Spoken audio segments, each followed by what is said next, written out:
Good evening, everybody, and welcome to another edition of the Gaming Fuse Podcast, episode 19. As a matter of fact, soon we have the 20th episode milestone. Looking forward to that. It's been a good ride so far. Hopefully, you are all doing well. We got a great show for you tonight, and it will be a brisk pace because I've got to get out of here a little bit earlier than normal.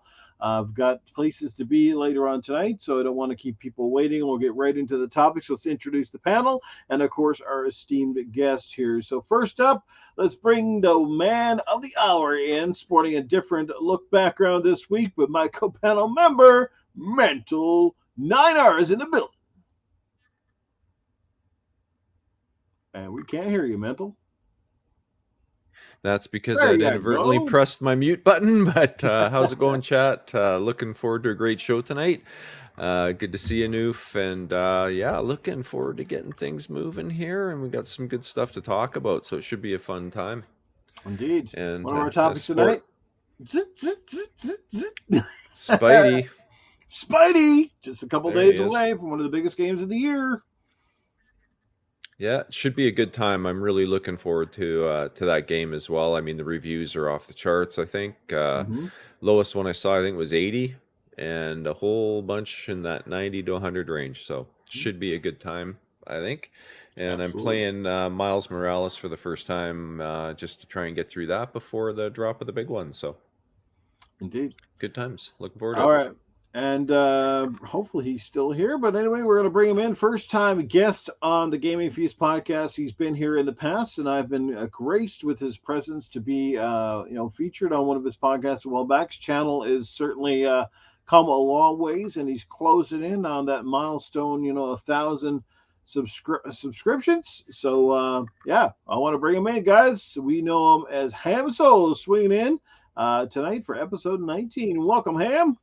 I love that you just said swinging in, seeing that Spiderman is coming out this week. And I tell you what, I'm excited for that game. Let's go. Let's get on with the show, man. I'm excited to be here today with you this evening, Noof. It's good to see you, brother. No matter what console you rock is your favorite, you know what? We're all gamers at heart, and I think real gamers appreciate all games. And that's what we're here, man. Here to play games and have fun and just talk some crap along the way, right? That's a fact. It's really that simple. It.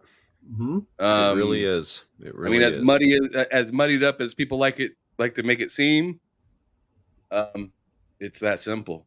I mean, sure, we like to joke, have fun, poke, prod, just like, sports teams and stuff like that. Absolutely. But come on now. Some people are taking it too serious. They're taking it to heart and or too far. Some people just taking it too far.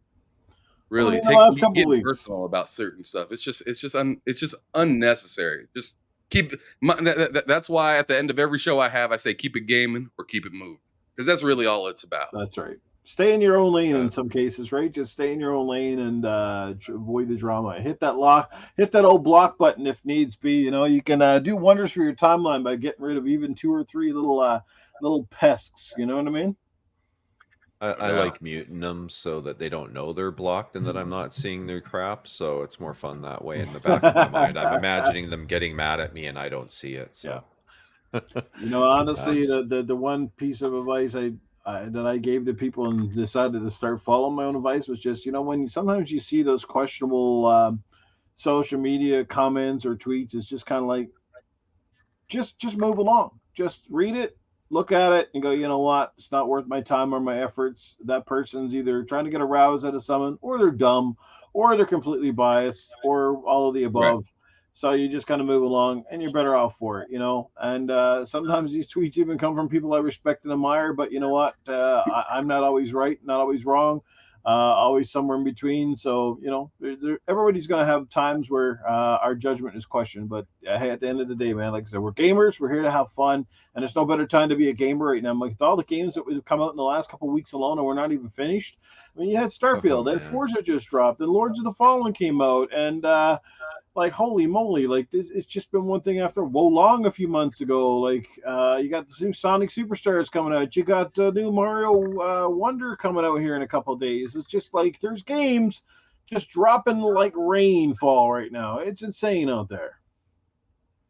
No doubt. It is. It's a great time to be a gamer. Probably one of the best years in gaming. That's well, at least in recent history. You probably have to go back to the late '90s to get something that would measure up. So it's amazing. Indeed. Great year. Indeed.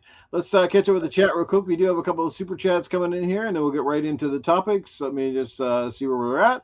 We got the first one coming in courtesy of our good friend of the show, and usually here each and every week is the one, the only Doggy Dog 420. He drops $1.99. Take it away, Mental.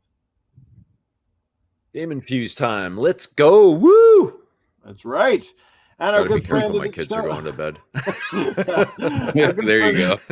Our good friend of the show as well, the Game Complainers, who was our guest on this podcast a few weeks back. It was a wonderful episode. He drops $2. Go ahead, Ment. Take it away. Let's have a woo off. Oh, it sounds like we're gonna have a woo off tonight, indeed. Woo! That's what you gotta do. You gotta get a little Ric Flair woo up in here. Woo! Let's hear Ham do a woo. How about that? Gotta do it like Ric Flair, right? That's right. Who doesn't like Ric Flair? Who doesn't at least know who Ric Flair is, right? All right, we got a shout out again to the chat. Doggy Dog is here, obviously. We also got Darko's Dreamers, who was in the chat early tonight and couldn't wait for the show to get started. Draven Arrows hanging out with us as well. We have also got The King is in the building. Says this channel is amazing. Well, you are amazing, and we love the fact that you could come out here and be a part of this particular podcast. Cool Cat Terry, if you didn't know by now, is going to be the latest member, new panel member of the Gaming Fuse podcast, and she will get her official debut here October, right before Halloween. I figured, hey, she's going to give you some scary good thoughts and opinions and all that stuff. So why not bring her in right before the witching hour? That's right. Cool Cat Terry, good to see you. Your Wicked Hot's in the building. Timothy Dixon here as well. Timothy Dixon was nice enough to give me a code to give away, which we're going to do that on the 30th of the month. It is for a copy of Shadow of the Tomb Raider. We'll give away a copy of that in case you don't have it for yourself. There you go. We've Seamus Kelly, my good brother. He's in the chat tonight. Good to see Seamus here. Monsta 530 is in the building as well. And we've also got Joe Dunmore, Stinking Corpse, hanging out with us. Webb Dave is in the building. We got some great people here tonight. That is awesome. Who else do we miss here? Just scrolling. Timmy is in the building. Good to see Timmy here. And I think we're just about caught up with everybody, and that's great. I'll try to keep that moving along as well. Yeah, Thimber's hanging out with us. Good to see Thimber here as well. And Stinking Corpse is in the building. And yeah, I think we and the Joker is here. Mega Bad Seeds in the building. Good to see you here, man. Ryan Galloway, my good friend, is in the house as well. Awesome people, man. Just keep on coming. Sir X-Man is hanging out with us. There you go, guys. Fantastic people. Hopefully I caught up with you all. And if I missed you, I do apologize. You're amazing. I thank you for your love and support all this time. You mean the world to us and a world to this podcast community. So thanks again for the love and support. All right, guys, real quick, what have you been playing at least up until you're waiting? I'm assuming that both, I know, Mental, you are definitely getting Spider-Man. You bought the damn console, for crying out loud. And I'm sure Ham is probably going to play a bit of Spider-Man 2 as well. Yeah. Yep. I'm buying it this week. Nice. Me too. Yeah. What have you guys been playing in the meantime? Well, obviously, you've been playing Miles Morales. You just mentioned at the top. Anything else besides Miles? Or? Well, I wrapped up the bulk of, I guess, what I would call Starfield. I mean, there's still a ton to do if I really want to go back and do it, but all the major quest lines and the main story I wrapped up. And man, the way they hook you at the end there, it made me want to start playing a second run through right away. But yeah, it's a good game. I mean, the game mode, New Game Plus, yeah, it's an interesting take on it. So I'll definitely be going back to that game eventually and playing through it again. There's no question. Yeah, so I jumped into Miles Morales. I've had the game for quite a while now, and I've been meaning to get to it. And with Spidey 2 coming out, I figured no better time than the present to blast through that game. I know it's not super long, so I'm hoping to get it at least done where I don't have to sit for too many days before I can actually get into Spider-Man 2. But yeah, that is me. Oh, I also finished The Order 1886. I was playing that kind of on the side, and I finished that up finally. That's a great game. Hey, that's definitely underrated. Oh yeah, yeah. I way surpassed my expectations, to be perfectly honest. Don't know why it got a 63 on Metacritic. It just doesn't align with my feelings on it. It was a fun game. Definitely enjoyed it. But I'll go down with this shit, but I've always said the Order 1886 was essentially the PlayStation 4 version of Rise, Son of Rome. Yeah. And what I mean by that is not that they're very different games, but they're both kind of the same thing. Both visually stunning games, still look great today. Very simplistic in design, but yet great, like sort of like story, and just were dogged more so for maybe the length of the campaign and some of the mechanics potentially. But you can see that both games had tons of potential for a great sequel, and both games may never ever see one. So. Yeah, it's really sad. The only thing I wish it would have had is a 60 FPS mode. Like if Sony could figure out an FPS boost like technology for games like that, it would have been just that little bit better. But a half hour in, you kind of get used to that slideshow feeling, and the 30 FPS thing doesn't bother you much after that. So great game though. I'll shut up. How about yourself, brother? What games have you been keeping busy with? There's been so many lately. So. Yeah, man, I've been all over the place. So played a little bit of Final Fantasy 16 because I'm game sharing with somebody on PlayStation and they love Final Fantasy, and I'm not really that big of a Final Fantasy fan, but I'm not against giving something a try, even if I'm not a big fan of it, just to see if maybe this one will actually be interesting. And believe it or not, it actually is kind of interesting. I haven't been playing it consistently, but each time I turn it on, I don't hate it. So that's working in the right direction. I also played a little bit of GT7 in anticipation for the Forza Motorsports, the new one. Yeah, I had a pretty good time playing some GT7. It wasn't too bad. I play in chasing mode, so like where I can see the car driving in front of me. So in that sense, since that's the way I play, I find Forza a little bit more interesting because it's not so static right behind the car. Right. So that's nice. But the interiors of GT7, chef's kiss. They're beautiful. Nice. Yeah. As for what else I've been playing, what else have I been playing? Or like I said, Forza as well. Starfield. I'm on like my 7th playthrough. Jesus. In Starfield right now. Yeah, somebody likes it. Yeah, wow. I feel like a noob. Yeah, I've seen the universes several different times now, and things are. Yeah. I'm just. Ham is out there searching for the alien ladies with 3 tits. That's what he's doing. Bro, as of right now, I'm just trying to get to level 100, and then I'm gonna stop doing new game pluses and build a city. Nice. So yeah, I'm pretty invested in that game. I've also played a little bit of Redfall just to see what it was, see what it was like with the 60 FPS and stuff like that. It is a lot better, just like everybody's been saying as of lately. I beat it already, so like my need to play it is very low, but I'm happy to jump in it with a few friends that said they haven't played it yet, so I have it downloaded right now.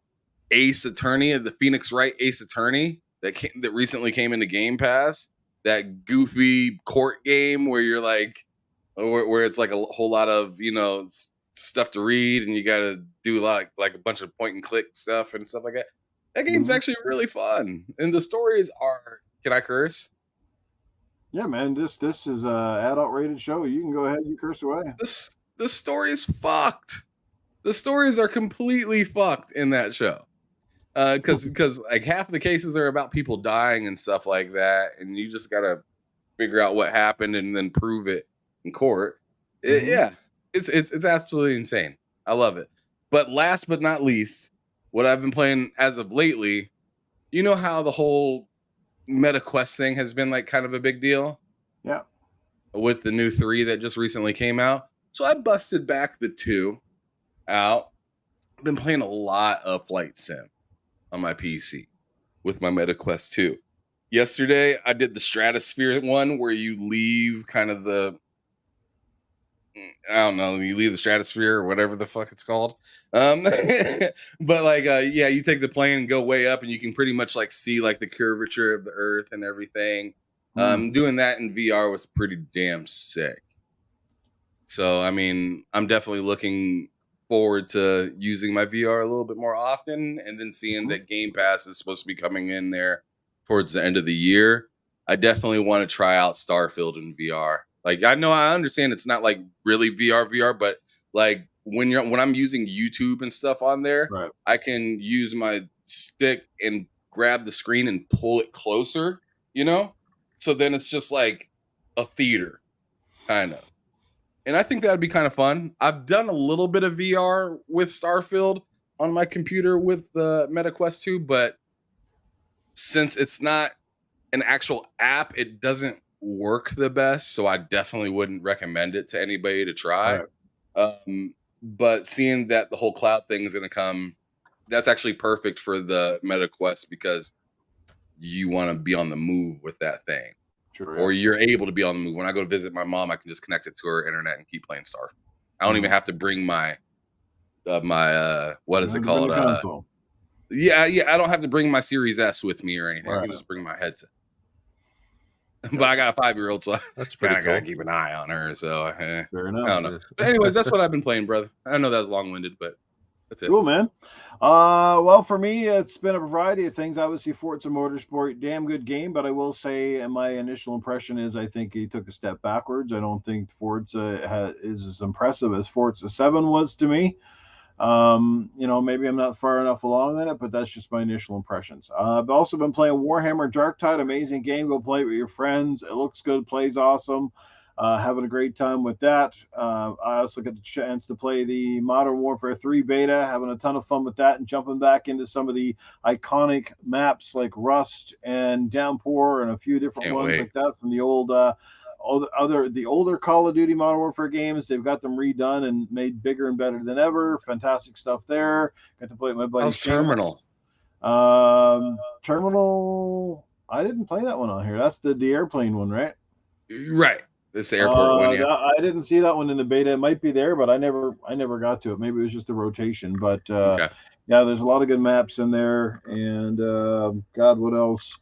A bit of everything. Starfield. As far as old games go, I went back and restarting a playthrough of Spec Ops: The Line, one of the best 360 games of all time, in my opinion. Amazing game, great story. If you guys have ever played Spec Ops: The Line, you owe it to yourself to do it. Think of it as like a military Call of Duty version of Gears of War, essentially. It's crazy. It was awesome, and it's got some great storytelling in it. Highly recommend it. But anyway, that's kind of it in a nutshell. Let's say hello to the chat. We got R. Rob is hanging out with us in the building. We got Summer Gunter up in here. Talos Ray is hanging out with us as well. Our good friend Jago Coogan is in the house. What's going on, Jago? Seamus Kelly here as well. Ryan Galloway hanging out with us. We got Axel1324, a.k.a. Iconic Video Games Podcast. Check him out on Friday nights. Great show right there. Two Pad Stack is with us as well. Doggy Dog still hanging out with us. Timothy Dixon, Sir X-Man. The list goes on. You guys are amazing. Joe Dunmore here. The list goes on, guys. Awesome stuff. All right, let's get into topic number one, shall we? Let's roll this right along. ABK finally is in the books.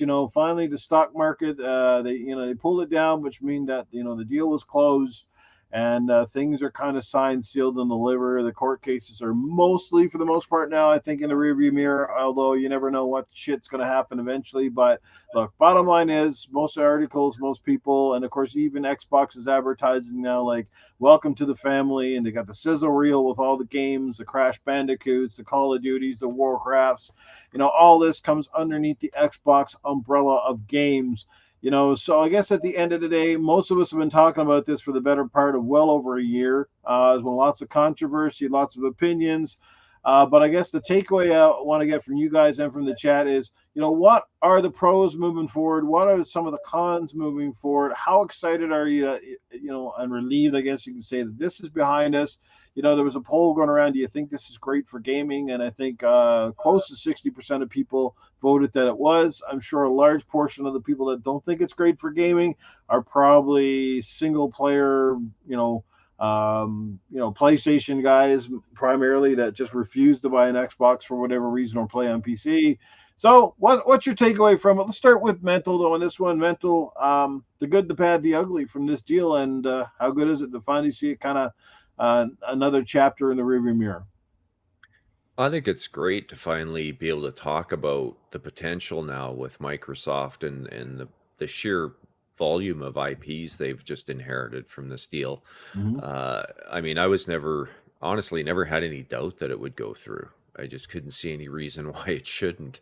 The cloud gaming thing, well, that one caught me a little bit off guard, but I mean, as far as console, theory of harm and all that stuff, that was all nonsense. I think we all know it. And clearly they finally figured that out. So it's great to see it go through. I think that's awesome. There's a ton of IPs I'm hoping they bring back and actually revive and make, reboots of perhaps, or even some remakes would be okay. But it's crazy. Like I see a game like Pitfall listed there, and I mean I remember playing Pitfall on the Atari 2600, if I dare date myself that much. But a title like that, I think of what you could do with a game with that concept, and I'm not talking 2D side scroller like it was back then, but take the idea of the game and bring it forward into the current, modern era. It could be really cool to see something like that rebooted. I know a lot of people talking about Hexen. That's another one. I hope they reboot that, bring it back. That'd be so cool. Phil was wearing the Hexen shirt there the one day on one of the interviews he did. So, right. There might be potential for that. And it sounds like Bobby kind of let the Guitar Hero thing slip. I admit, I'd be out there picking up another guitar. That's a perfect franchise for Game Pass. Make a game and add the song libraries as you go. Yeah, for sure. And please make all my other old Guitar Hero games back into the back and pat library there. Bring those in so I could play them with a new guitar, because my guitars are both broken. So it's the only reason I don't play those games anymore. I mean, the list goes on. Prototype, that'd be another one I wouldn't mind seeing a new Prototype. Geez. Yeah, it's going to be fantastic. Just imagine what Game Pass is going to look like going forward in the not too distant future as they start rolling all these games into it. It's going to be, I complain now about not having enough time for the number of games I have. I mean, the backlog's already really bad. It's only going to get worse, guys. We'll be praying for those years like last year just to try and catch up on some of the games that we've got sitting in our backlog. So crazy. I think it's awesome. I'll shut up though, because I know we're on a time crunch. What do you think some of the potential cons could be right here though for this deal? I mean, obviously, yes, if you're a PlayStation only gamer, this is probably not the best look for you per se. I mean, but everybody's so focused on Call of Duty, but we know that's not going away for a very long time. But what are some of the other things that might be glaring here? So one of the things I have a bit of a concern with, if it's too successful, Microsoft could start to drift back into some of their old habits. I've already noticed their support's not the same as it used to be.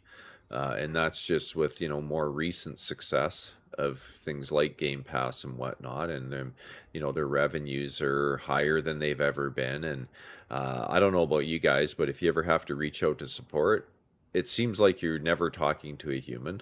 And if you email them, I'm 99.99% sure that it's a AI that's emailing you back, because it will completely miss the entire point of your email and come back with some generic, stupid response that, tags a few of the things that you said to try and make it seem like a real person did it. I don't know. Either that or the person on the other end's that incompetent. I almost prefer the former than the latter, because the latter is even more scary, I think. But, that's some of the things I would be concerned about. If, Xbox does get too good, you could have a problem with some of the consumer-friendly things going by the wayside. Look at what Sony's doing, right, with raising the prices on the console. All of that stuff, I don't think there's any excuse for. When you're posting record profits across the board, and Microsoft is doing the same thing. In fact, their profits were better than PlayStation's in the last year. Not by much, but, by a few $1 million anyway, which when you think about it, that was pre-ABK. and with those numbers, and you look at the number of IPs Sony has, and so on and so on, it was impressive that Microsoft profits actually outdid them, and that scares me a little bit, right? Because we've seen a bit of a regression, I think, personally, over the last 3 years or so, with some of the things they're doing. Like, just look at, I don't know if you guys collect the reward points, but if you look at what's available for reward points now, it's a fraction of what used to be. Right. They've really pulled back a lot on that. Yeah. And I know, that's another thing that I just look at and I go, okay, so things are working a little too good now because some of the consumer friendliness is already starting to dwindle. So that would be my big fear, is if they, we could see an end to the good guy Xbox. Yeah, the price could Microsoft. Again, you're spending a lot of money on a service. There's also that fear that you're going to see Game Pass potentially rise exponentially in terms of costs. Like incrementally for now, but you never know. Like I said, when you get those certain targets and all those games start dropping in there, you have to start wondering, will they try to pull a Netflix and gouge every 6 or 7 months, right? Yeah, no, for sure. And there's already rumors of another Game Pass increase coming, and who knows where they're from or if they hold water at all. But again, when you're making billions in profit, how much more do you need to make, right? There's a point where it gets to be price gouging in my mind. And you look at what PlayStation's doing with their slim consoles. They reduce their costs by probably 30 to 50% on. Well, in fact, if you look at from when they were made years ago, originally the initial build runs, they probably cost them less than half of what they do now to make one. But what have they done to the price? They've increased it, right? Up. And it's supply and demand. I get it. I went to school too, but I think if we got regulators that are worth their salt, they should be looking at that stuff too. Where's the justification in the price increase? I don't think there is one that you could actually really make me believe at this point.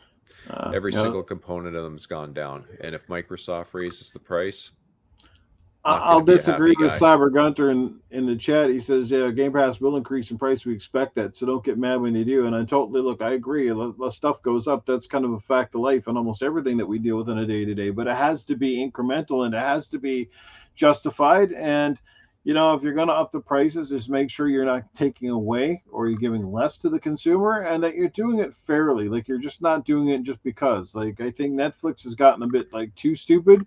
Because they got the fame. Netflix basically rose to fame and put all the video stores out of business with their cheap, $8 a month kind of deal. And now they're gouging the crap out of people. And apparently, did you see the statistics that they gained over 2 million new subscribers? Because for a while they were notoriously losing. They've gained over 2 million subscribers since they came out with the whole cut down on the password sharing or whatever, the account sharing in the houses. So that's not entirely surprising, but like I said, you got to do this stuff wisely, and you can't just take your fans to the bank every time you think, just because you think you're overvaluing it.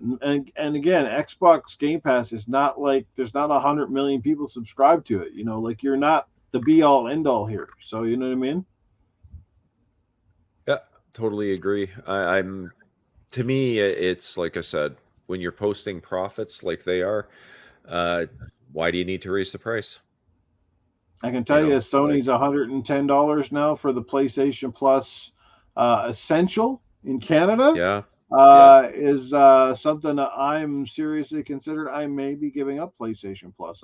For the amount of time I spent online, is PlayStation Plus even worth that to me anymore? Maybe not. All depends. I can still go out and get some of those cards right now for the old price, which is probably what I'm going to do. Is I'm going to see if I can snag one up here and then redeem that code and get it for the old price before they're gone out of stores.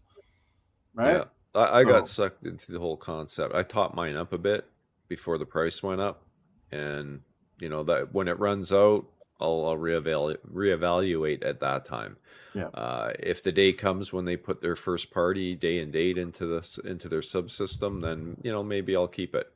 But if they don't do that, I don't see me keeping it. Ham, weigh in on this, brother. Obviously, it's kind of a big news, and a lot of channels are covering this stuff, and I don't want to be left out in the dark. But it's good that hopefully this might be one of our last big conversations about the deal. But it is semi-closed or mostly closed now, and like I said, so what, from your perspective, what do you feel are the positives out of this? Perhaps some of the negatives, and how is this going to change Microsoft's game plan moving forward here?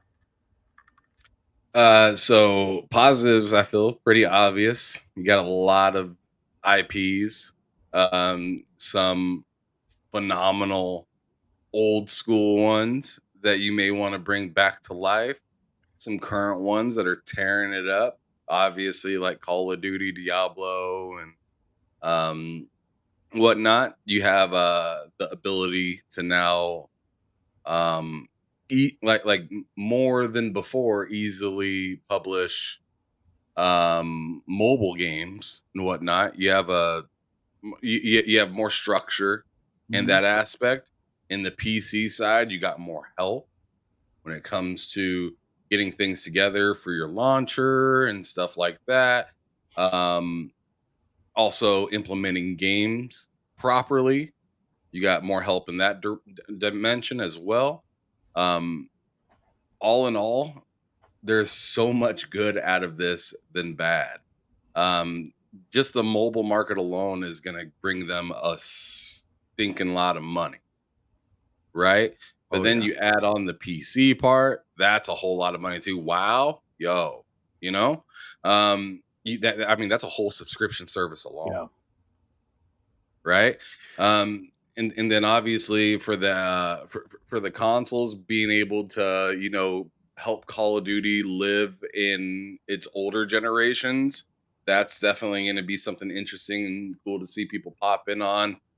Seeing some of that stuff possibly available for the cloud and stuff like that down the line is going to be a big deal. It's going to be a really big deal, especially for people that travel and just want to game or just game on their phone or whatever. I mean, I can only imagine how much more popular Call of Duty is going to be when somebody can just, pay for a subscription service real quick. And, if they like it, they like it. If they don't, they don't. But, they don't feel super guilty after spending $70 on something that they don't end up playing that much. So I think that's going to be crazy. And plus, casual, like I don't want to put too much I don't want to say too much goofiness on casual fans, because I think casuals do enjoy having a physical console, like an actual PlayStation around or an actual Xbox or Nintendo or whatnot, something that they can hold, a controller a controller that goes to a console. But the ease of being able to just be like, oh, I'm just gonna hop on the cloud real quick and be able to play something as fresh as the latest Call of Duty or something like that. Yeah, bro, that's going to be hard to stop. That's going to be an unstoppable force right there. But as for some of the other stuff that's pretty cool within this, just help across the board. Hopefully this means that they can kind of intertwine and help each other out with a lot of different things across working with different engines and being able to have things more stable on release instead of just completely broken. More time to be able to work on stuff instead of feeling so rushed and got to get it out to pay the bill. Well, you don't have to pay the bill anymore because Microsoft's paying. So hopefully that means better for you. Now, on the flip side to all of that, you want to talk about negatives. There's always negatives with anything that you do. No matter how dope it is, there's going to be something that stinks about it. Oh, you got to accept it to the best college in the United States. You probably have to leave your hometown, right? There's always a negative to something. But so as for the negatives with this, if I'm just looking in the past year of it, I'm just looking at, the obvious elephant in the room. That's Redfall, right? And just the management around there. I don't want to hear Phil Spencer come out and say again that, hey, we ignored this to take care of that. Well, that's what Activision's been doing for a long time. So I don't want to continue to hear that as an excuse for why this game came out and flopped and was completely broken on launch versus this game that you're taking care of. I mean, that's kind of not fair and a little and it's just a little it just doesn't leave a good taste in your mouth at all. So I would definitely hope that there's just a better management structure, and I think that may have to do with the topic that we're going to be talking about later with whole Pete Hines and whatnot. Gotcha. But yeah, I just hope that there's more ownership taken when it comes to getting ahead of things before they kind of fall apart or start to look a little bad at all.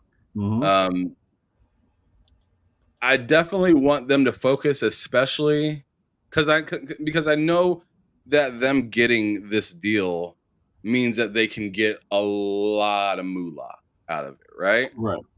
But I don't want you to feel like just because PlayStation's out here doing well or mobile markets doing fairly well and Apple's moving or Nintendo's doing their thing. I don't want you to feel like, okay, we got this.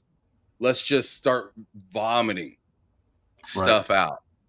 I want them to be like, yo, all right, now we have a base, right? Bethesda was nice, but Activision gives us so much bigger of a floor space to where we can really decorate the way that we want to decorate. We don't have to hurry up, throw our things in there and, take off.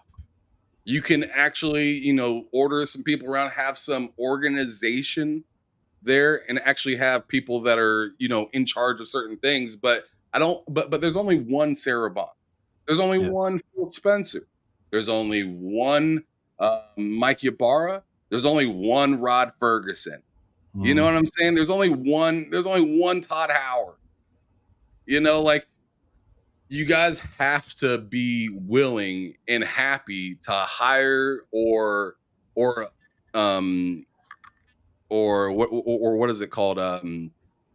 Or I guess hire in-house or something like that. Like bring up and give somebody some sort of a raise to be like, yo, you got to take care of this.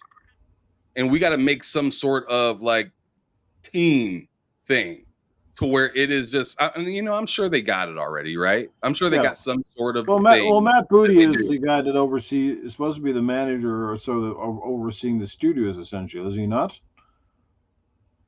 I'm sorry, what's on that? the Microsoft studios, like the Xbox game studios. Okay, so he's in charge of their side of the things, but I mean, like at the end of the day, they need to have someone who sort of, or multiple people that oversee the entire list of studios underneath the umbrella. Again, they have to have that quality control part when they need to keep close tabs on where the progress is on games and all that stuff. But I'll weigh in. I'll give you my 2 cents in a few minutes. So. Yeah, absolutely. So I mean, that's really all I'm looking for is that things run more comfortable, that the whole quality assurance thing is there. But most of all, like I said, I don't want them to feel the need to just vomit stuff out. I want it to be very neat and consistent. And that's the one that, to me, in my opinion, as being an Xbox fan for 20 plus years now, the one thing that's always kind of hit them, even if they did it for a while, it started to kind of wane off, is their consistency with stuff.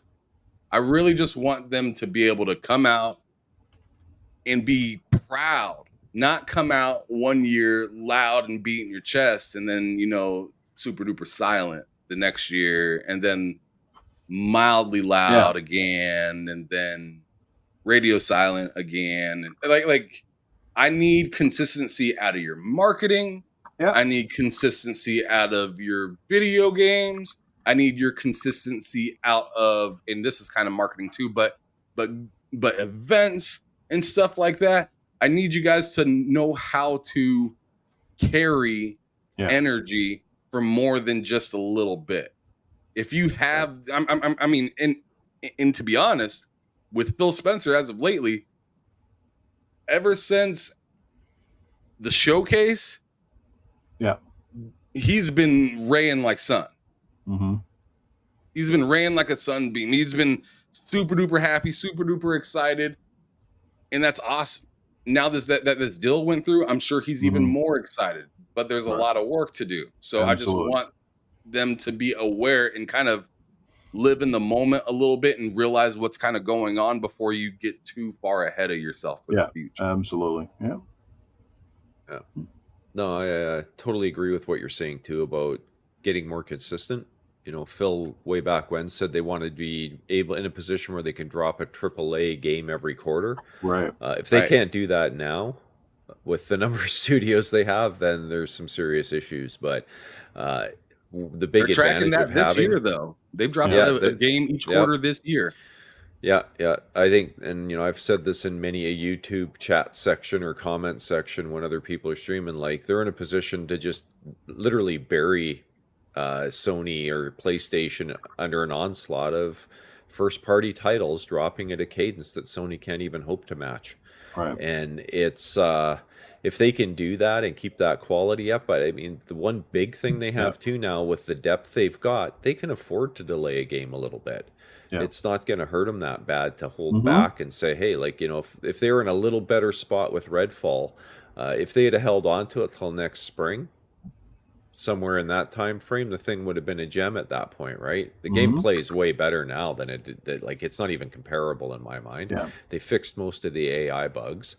I might just go back and actually play the game now and finish it one day. Yeah. It's just I got too many other things to play right now. Yeah. Yeah. But well, okay, I'll try to sum this up and make it as quick as I possibly can. Look, here's the thing, right? The whole purpose of the deal, obviously, at the end of the day, it's to make Microsoft serious bank, right? But it's also to make bigger markets in places where they traditionally haven't had that much of a foothold. And again, in Asia, where the mobile market is huge. And that's a big reason. And we've said from the top why King is a major part of this acquisition. It's not just the Call of Duties that everybody focuses on. That's a large part of Sony's focus was, keep the Call of Duty stuff with their platform, right? So end of the day, it's more IPs in more places to play, and that's a fantastic thing. That's ultimately, this deal brings more gamers into the fold, especially if you're not a traditionalist in an Xbox ecosystem, whether it's on PC, through your mobile, or again on the console. So that's the big thing right there. But again, the big key to this success going forward is how they manage the studios moving forward. Like you said, Mental, like there isn't an excuse now not to have a consistent plethora of content coming with this many studios. Now, you're not going to expect everything to score amazingly well. You're not going to have, 6 or 7 big AAAs a year. There might be exceptions to that rule. There could be years when you're going to get more AAAs and less AAAs on the second year. I think, again, this is where I call it studio and time management, and that is having a realistic expectation of when games are going to launch. And then the second expectation is, are your studios going to hit the window of target expectation? Are they going to get the games out roughly when they plan to launch them? Because if there's one notorious thing we've seen in this industry right now is games are overlapping. And that's part of the reason why 2023 is turning out to be a great year, because if you look at half of the games that are on the docket for this year, they were supposed to be out last year. Do you know what I mean? So a lot of this stuff is carried forward, and that's why we're getting this glut of games. And people think, well, man, these studios have been busy. Well, no, they've been busy the last couple of years, and half of the games we're getting now should have been out like last year, or they would have been out early in the first quarter of this year. And a lot of these games are now coming out now. So again, it's managing those expectations, managing the studios, and again, having still an emphasis on quality. You're going to get Redfalls. You're going to continue to get Redfalls every once in a while. I mean, Redfall is not entirely a terrible game by any means in imagination. I've played way, way worse games than Redfall. I think that Redfall Redfall is a product of its own expectation or its own that's a great way to put it, a product of its own expectation, because it was supposed to be a live service. Yes, like you can tell when you play Redfall. I mean, I look at the things I liked about the game, and then I kind of looked at some of the things I didn't like in the game. I mean, first of all, it's a co-op game, and that's fantastic. I mean, anytime you can play a game with your friends, that's a bonus, right? It's awesome. It's another boon in the head of Microsoft. How many games like Redfall can you play on PlayStation? That's certainly coming out of their studios. I'm pretty much counting 0. And when was the last time they made anything with a damn co-op? Hell, they got Spiderman with 2 fucking Spidermans in it, and you still can't co-op that game. Like, it almost oozes. That's like bizarre. They keep making all these games. Even remember Uncharted 4, you're going around with your brother, you can't play that co-op, you can't play Spider-Man co-op, you can't play virtually shit on a PlayStation that has a co-op mode. Like, it's like these guys fucking hate people to play together or something. We make these games to tease you, but they don't want to let you play. So they got all this talent over there for making graphics, but nobody's talented enough at Sony to go, oh God, we should make this game so at least 2 friends can play it together. God, let's forbid they try to do it with 4 players. Holy shit, the roof would come off the place. But look, the hits back in the day, co-op right? games, man. Redfall is not the worst game, but Redfall was just a shining example. And Redfall, if it had to come out in a magnitude of other releases, probably wouldn't have been as elevated to the status it was. But because it was Xbox's sort of primero release, early on this year, it had all the spotlight on it. And some of it got taken away shortly thereafter because we had a few different games. And of course, Starfield came out and, was somewhat of, I think, of a redeeming light in the end of the tunnel, right? I mean, it turned out, he played it 7 times. He's loving it.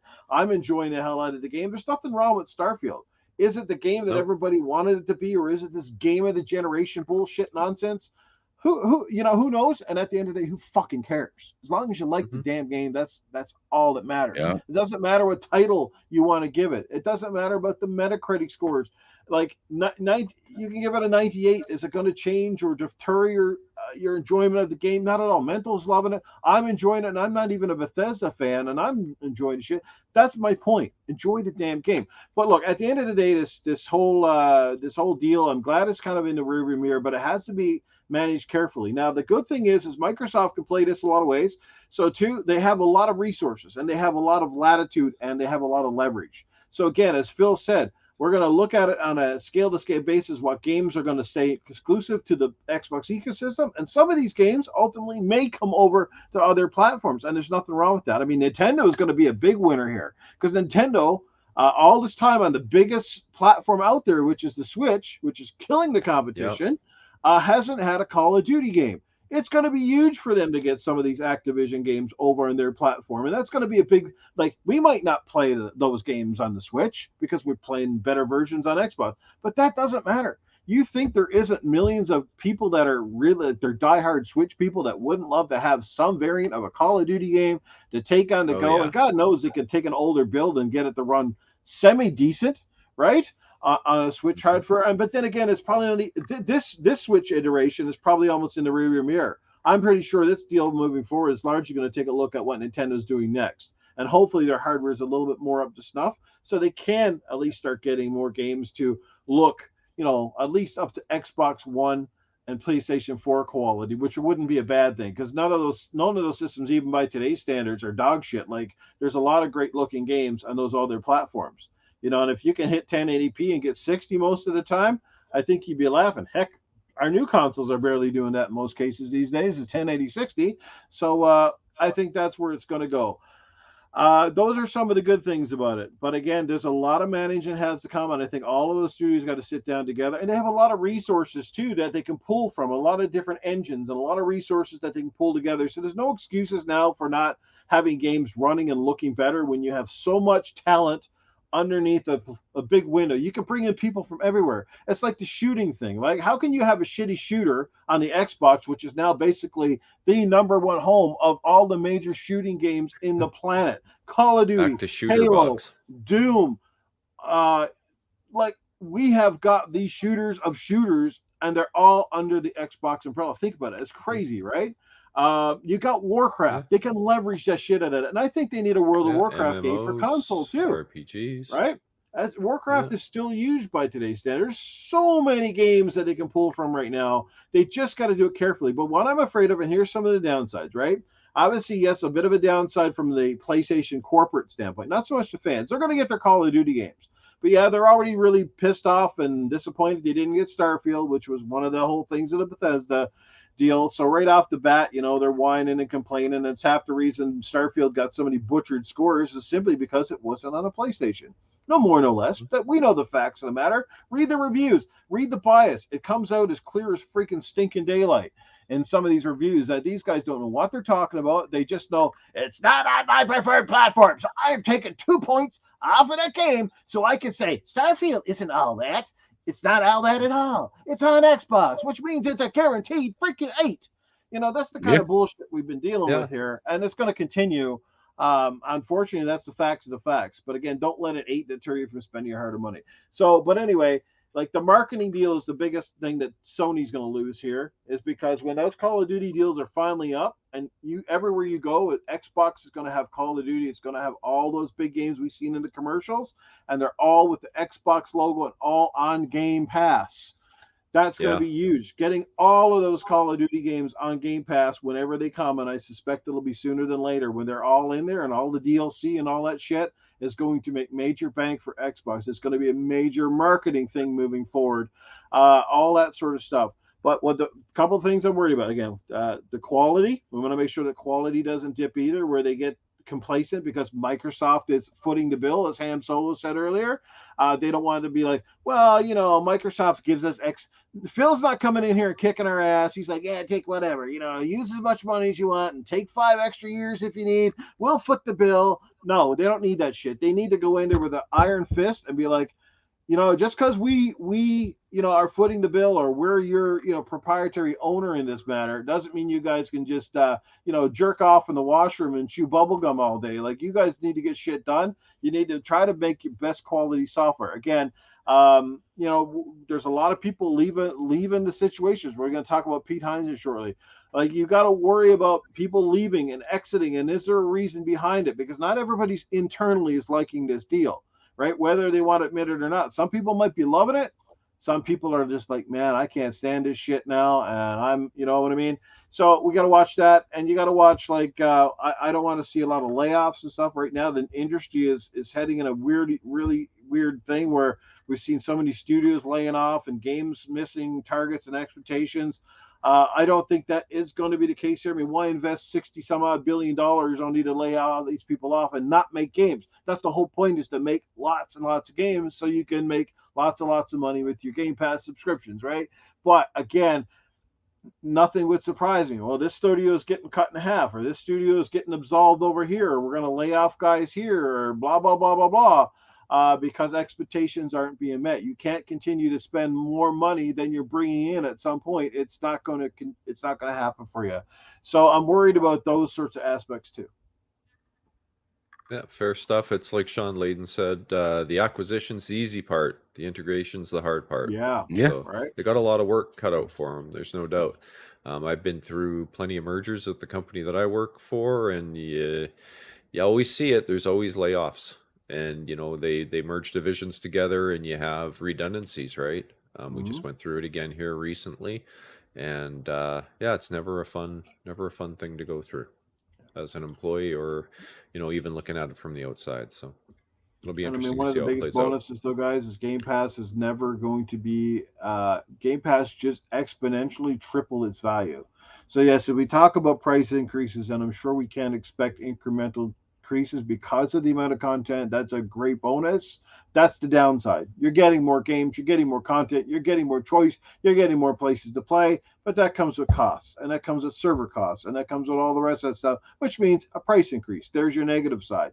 But as long as they keep it respectable, they don't blow this thing wide open simply because all of a sudden now we've seen a resurgence of 5 or 10 million extra subscribers and go, well, people will pay whatever. People have to put their foot down at some point too and say, like, we're part of the reason we're Game Pass subscribers is because of the value. But at some point in time, it becomes less and less value. It depends on where you see it. Now, if you think, like, if you wanted to pay $40 a month for Game Pass and you thought it was great value, that's up to you. And I guess it'll only change if more people think that it's value than the opposite side. If more people think it's not value and they start dropping out of the service, they're going to have to correct themselves accordingly, right? Bottom line. Money talks, bullshit walks. We know that, right? The way you speak to these corporate people is not by your opinions anymore. It's about where your wallet lands. And they stand up and look real quick. Disney is a perfect example right now. They are tanking. Their shit's going downhill in a hurry. Their content is getting lambasted, and their subscription numbers are dropping. If you've been following any of their stuff, there's not a happy camper.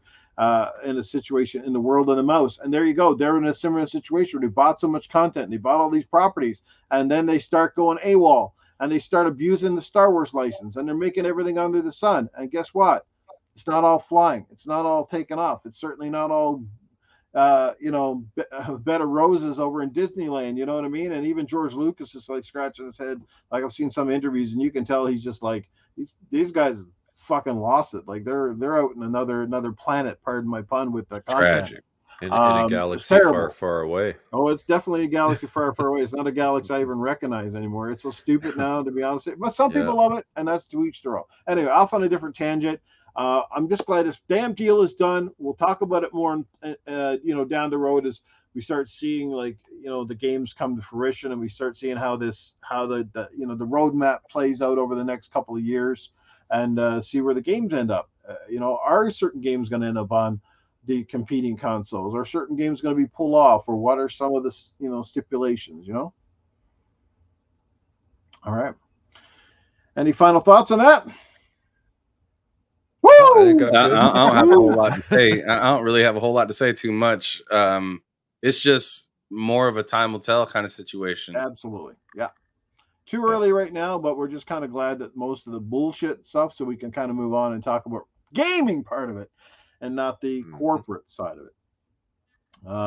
For sure. Yeah, right. All right. So anyway, let's talk about the next topic, which is Spider-Man, which is coming out here in a couple of days, and the reviews so far have been good. And sitting at a 91 Metacritic with 122 reviews, I do believe so far.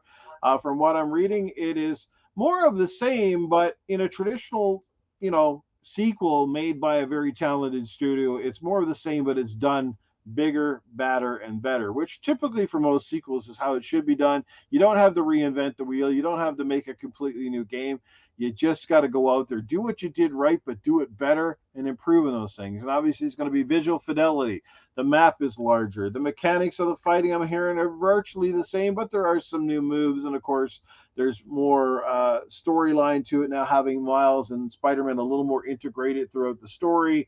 You obviously got Lizard as one of the main characters.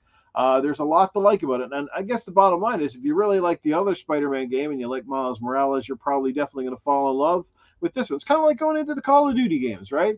So how do you guys feel about the game? Are you planning to pick it up? What are your expectations? And I mean, so far you got to be pretty stoked and pretty excited that at least the scores are coming in and they're looking great. Go ahead. Let's see what he has to say about it first. Go ahead. Okay. Well, from my perspective, Spider-Man 2018 was a game I never played on PS4. It just never felt right to me, being at 30 FPS. So that's not a concern this time around. And, after I played the original on PC, I really liked it. And now I'm playing Miles Morales. I'm really looking forward to the game. I mean, I bought, as Noof pointed out, I bought the console, the limited edition. I didn't have a PS5. But I'm a sucker for a nice looking limited edition console, so I went and picked it up. I'm really looking forward to playing the game. I know I'll be spending more time than average probably messing around in there. I think I saw one review guy that said he, platinumed the whole thing and it took him about 30 hours to do it. I'm not that guy. I'll be playing it for longer than 30 hours, I'm sure. Just the screwing around that I like to do, and I'm never in a rush to get through a game like this, especially if I'm having a good time. So yeah, I'll be in there. Might not be in there launch day, but I'll be in there shortly thereafter, I'm sure.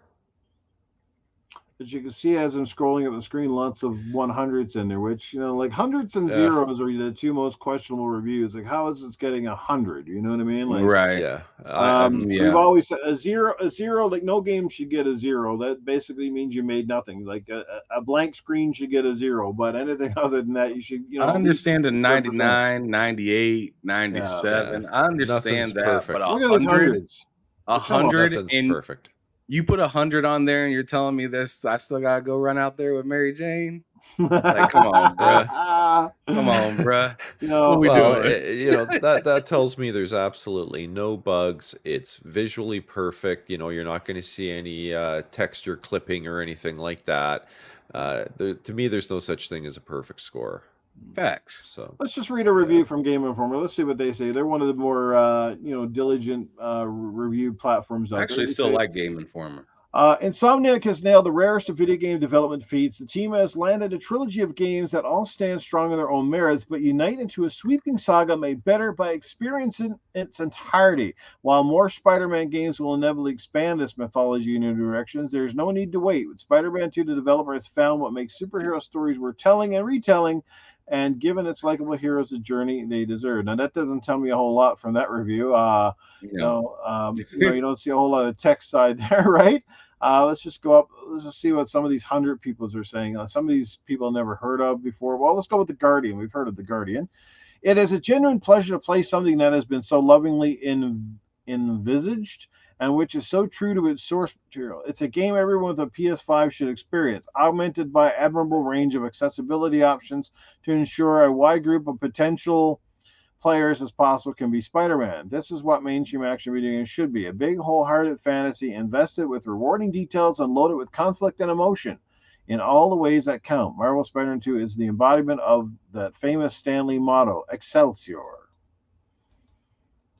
But it's kind of funny because what I'm reading here from the hundreds, it feels like generalized statements. But when I was reading, I was just going to say that. Right? When I was reading reviews for Starfield, about their feeling for the game, that was a whole lot of words, but not a lot of substance.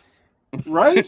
But when you read the Starfield reviews, they were like constantly like, it was like, this is like we journeyed into this vast universe of exploration with endless possibilities. It was more like, oh, this world seemed void of actual meaningful explore. You know what I mean? Like that's the kind of bullshit you got with the Starfield reviews.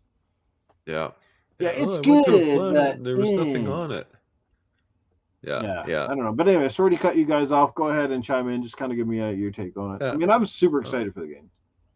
Yeah, I am too, obviously, as I said. But I mean, I don't put a lot of stock in the hundreds, just like I wouldn't put a lot of stock in the the zeros through 20s, right? Like anything that's that low, I don't believe has been. You're completely discarding the game for some reason other than the fact that it maybe didn't meet your expectations, right?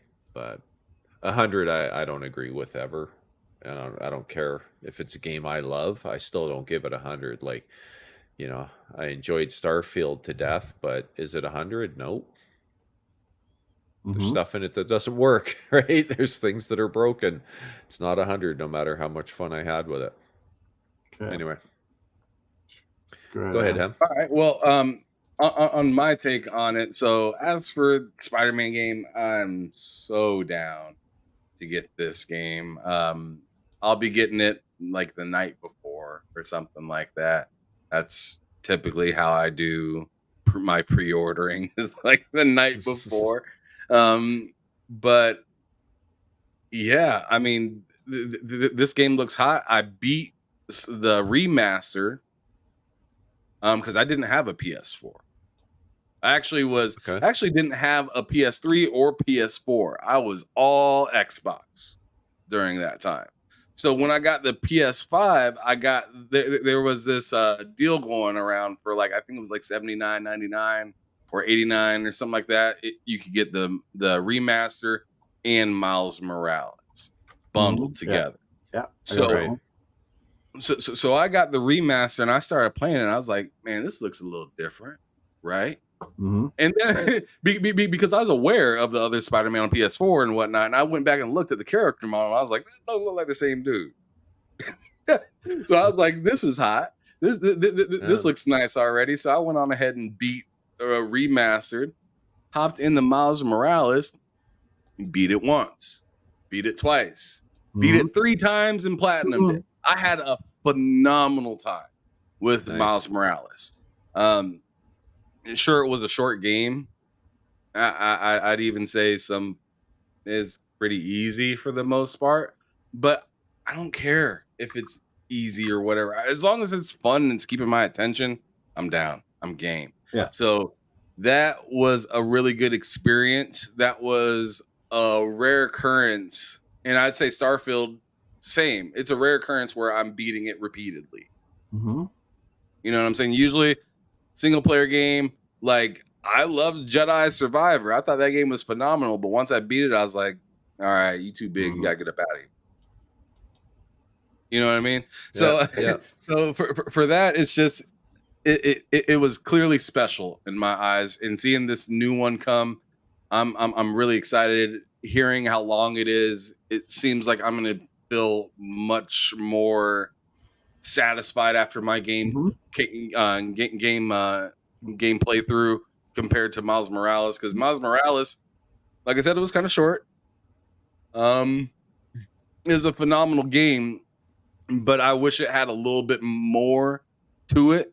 Yeah. Just kind of looking back and kind of comparing and contrasting on what I've been seeing out of this current Spider-Man, I'm just like, yo, now I got Venom. Now I got a whole new part of town to take care of. And I got two Spider-Mans. I got Miles and Peter as well, and apparently Mary Jane. But yeah, well, did she? Usually girls get prettier in sequels. She had a downgrade. Oh, come on. So the one thing I'll say about that is I think that she did kind of get turned into a soccer mom a little bit, because because of the previous game, she looks like a freshman or sophomore in college. As to where she is now, she looked like she just, parked the van and she forgot to bring her folding chair, and she'll be right back. Yeah. Right. Yeah. So I don't know. It's pretty interesting. I seen a little bit of gameplay with her as well, and I was like, man, Mary looking tough out there taking shots. She getting shot. Old girl getting shot at right between now. TV and movies and taking them games hits and still tasing people. Sexiness away from female characters, I'll tell you that much. I thought it was wild, but yeah, I'm really excited for the game. As you were saying, I don't put too much stake into the hundreds or the zeros myself either. I mean, all the way up to pretty much 50. I don't take serious unless I can kind of see why the game is that bad. Right. Yeah. If the game is a 50, if somebody rates it a 50, it is glaring. It's not hard to find the answer as to why that game is 50. So, like I said, typically with a sequel, if you like the first one, and a sequel kind of does at least everything the first game did, but better in most ways, and typically you would think the rated review should be better, right? Like, how do you screw it up? And it is Insomniac. This is a studio of extreme pedigree. They've rarely ever misfired on any game, let alone Spider-Man. So we expected big things. I'm not really shocked that the game is getting 8s or 9s or mid-90s either, because I kind of think most of us expected that. Like, they scored well with the first game. No, everybody knows we've all played just about every Spider-Man game that's ever come out, and it's hands down, like, they nailed it. They nailed the look, the feel. They put their own spin on things. They gave us a fully realized New York City, and the swinging mechanics, the fighting mechanics. And it's a kind of game, Spider-Man, and Spider-Man's Miles Morales, and I'm assuming number 2 is the kind of games that you can jump into, and you can play them for a couple of missions and enjoy the shit out of them for 15 or 20 minutes, or you can sit there and play that game for 4 or 5 hours straight and still be highly entertained. And that says a lot about the kind of mechanic, the way they set the game up, that I love. It's a game you can play for a little, or it's a game you can play for a lot. Some games, like some of those, especially games that get open worldish, it's like, once you get in, you're kind of either in or you're out, because it's hard to just do that. It's hard to just kind of dab your toes in the water. And sometimes you want a game that you can just enjoy for 30 minutes, and you got to go off to work, right? Let's pound out a couple of missions here, and then let's go to work, do our life, right? Yeah, for sure. I'm a filthy casual when it comes to gaming, so you hit the nail on the head for me, Noof. That's the kind of game that appeals to me, is something that I can jump in and out of, and not something that's a second job, right? And, that's just what works for me where I'm at in my life. 2 young kids and family, house to look after, all that stuff. I got too much to do outside of the work. I can't just game and sit down and put my feet up every night either. So there's a lot happening. And like the Warhammer game is it's a co-op game, but that Warhammer game, like when you sit down to do a mission, you better get ready to sit down and do a mission. You know what I mean? Right. It's like doing a raid in Destiny, right? That's what killed raids for me too. Is geez, you're looking at a 4, 5, 6 hour session of trying to get a raid done when they first come out, or if you're lucky, some people it's all night. But yeah, I couldn't do it anymore. Starfield, you can't turn on that game and just be like, I'll be on for about an half hour, 45 minutes. It's hard to not spend at least a couple hours. Half the time I'm getting off of that game, I'm like, all right, I'm gonna get to my ship and go grab ammo.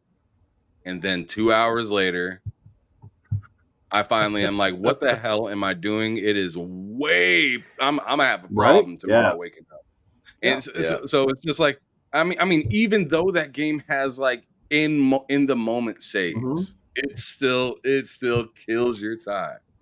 Oh, it does. It does. Because it's hard to find like, for me, it's always, I can't really leave right now because I'll forget what I was doing. Stuff like that, right? And yeah, you feel like, I just got to get this done first. But just going to read out the verdict at IGN. IGN give it an 8 out of 10, which is great, which is a great review. Nothing wrong with it. And this is what they say in the verdict. As a sequel in spectacular... Did you see, I hate to interrupt you, but did you see the whole thing where IGN had some video that said anybody rating this under a 9 is crazy? Gonna hear from me. A couple of days ago or something. They're gonna hear from me. See, you know exactly what I'm talking about. I know. Go ahead. Yeah. But this is their verdict, real quick and simple.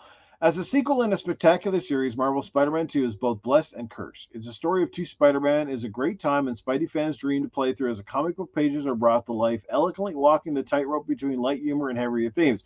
Meanwhile, Insomniac refines the successful formula of combat and web swinging without revolutionizing either in major ways, which is kind of what I alluded to, right? Making them comfy and familiar with just enough new tweaks and abilities to elevate them to fun new heights. Sounds a lot like God of War, right? The part that feels like actually needed a radical rethinking is the open world in New York City, which has been made bigger but not better, with an exhausting checklist of mostly repetitious side activities.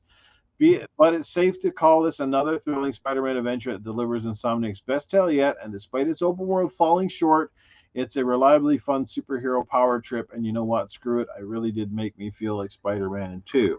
And again, they gave it an 8. And it was reviewed by Simon Carty on the PlayStation 5. So there you go. Sounds like a pretty valid review. I mean, obviously, you've got to watch the whole review over the technical side of things and other intricacies. But that's where it's at. And, like I said, most people will think 8 is a failure. Xbox guys are used to always seeing, these 8s, and people, that game was absolute turd, which is anything further from the truth. But we've gotten used to it. For a Sony guy, if a game gets an 8, it's almost like Jesus, burn the houses down. Right. Oh yeah. 75 and up, and I'm pretty happy with. Yeah. It's rare that I find a game that's in that 75 range. A lot of 70s, and I still enjoy the heck out of them. And what we were talking about earlier, the Order 1886. What was it? A 63? Loved it. It was a great game. So that's what I'm saying. Everybody's different, right? Metascores don't mean a whole lot most of the time. Yeah. I 100% agree. But one thing I do have to say, just real fast before we move on, is the IGN has been an absolute beat lately, and it really seems that as of the last, I don't know, few years, it seems like they've been really hard on Xbox. But it seems like there's a transformation within a lot of different news outlets, especially as much as Xbox has been bolstering up things. It's not that the negativity has gone away from Xbox. It's just more that now that Xbox is stronger, it seems like these news outlets are like, now anybody can get it. Yeah. Now, to make it fair for Xbox, we're not going to bring them up. We're actually going to bring everybody else down. So I find that really interesting, just from looking out, and it's frustrating and refreshing at the same time. I'm not sure if that makes sense. Yes, but it's just kind of like, the rest of you see what we're feeling, what we've been feeling for a long time. Like, you guys are really pissed at IGN. Well, welcome to the fucking party, bud. Yeah. Oh, there's going to be plenty of people mad at that review. There's no question, right? So yeah, why didn't it get a 9.5? They're always going to be the benchmark format for the reviews. I mean, they're IGN. They're largely debatable the biggest sort of gaming platform in terms of news, reviews, and shit. And they always have been for a very long time. But, like, again, all these reviews are one person's opinion.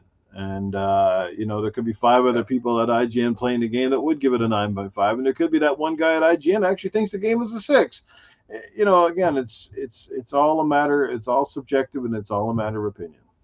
Yeah, there's probably 100 in there too. I think we're bumping up against your time limit. We are very up against my time limit, which means we won't even have a chance to talk about the Pete Hines thing. We're going to have to leave that, guys, for tonight. Maybe talk about it another time. I do apologize that we're going to have to wrap this show up, which means I don't even have time for Arnold Safehouse or anybody else tonight, guys. I do have to get going. I got to get to a hockey game, which is I got to load up the car, get my gear on, get ready to go. So I don't have much time. So anyway, I hope you enjoyed the show, guys, and we'll be back with more of a regular show next week. But in the meantime, let's let everybody get out of here. Big, huge thank you to Ham Solo for coming through for us tonight. I look forward to having him back in the future, guys. If you're not following his channel and his content, you should definitely go do so. He has some fantastic, great one-on-one conversations and interviews, but he has lots of great general discussion, as you saw here tonight. Very level-headed individual, and does some great stuff. So go follow his channel, and Ham will tell you how. Yeah, absolutely. Thank you guys so much for having me. It was a nice, level-headed conversation, something that isn't always had. So it's fantastic being here and having this nice chill conversation with you guys. Wonderful chat. A lot of familiar faces out there that I can see. So that's fantastic. But if you want to follow me and you do not currently, I put the link in the chat. I don't know. You guys might have to copy and paste it for it to actually pop up or something like that. Or for people to be able to actually click on it. But TSWS Gaming is the name of the channel. It stands for They Said, We Said.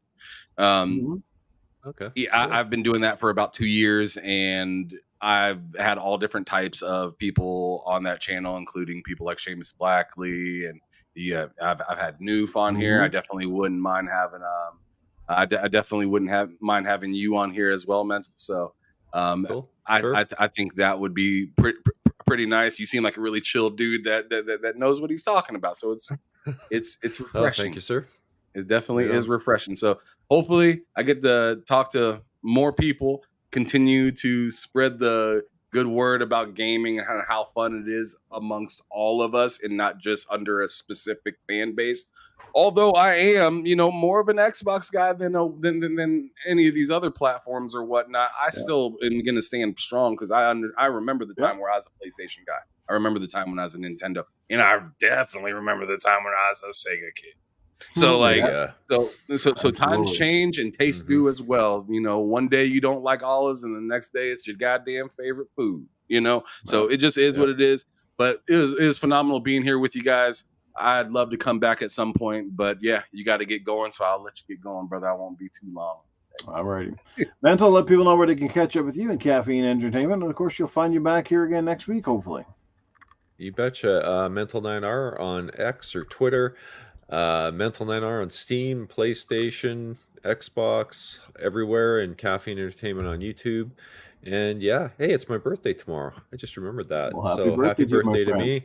And yeah, thanks, chat. You guys are awesome. Appreciate everyone that showed up. Ham, it was awesome getting to meet you and doing the show with you. I really enjoyed it. And yeah, you're a level-headed guy too. It was great having you on. Good chats, man. I appreciate it.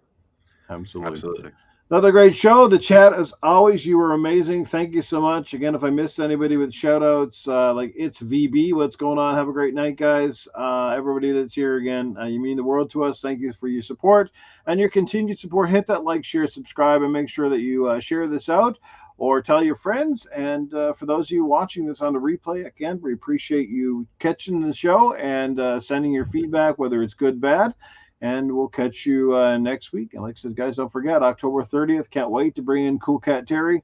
She'll be joining the panel as a permanent member, and we'll keep moving forward. It's going to be good times. But in the meantime, we won't be talking to you again until after Spider-Man releases. For those of you picking up the game, we hope that you'll enjoy it, and we'd love to hear your opinions on it when you get a few missions in. So take care, everybody. Have a great night. We'll see you next week.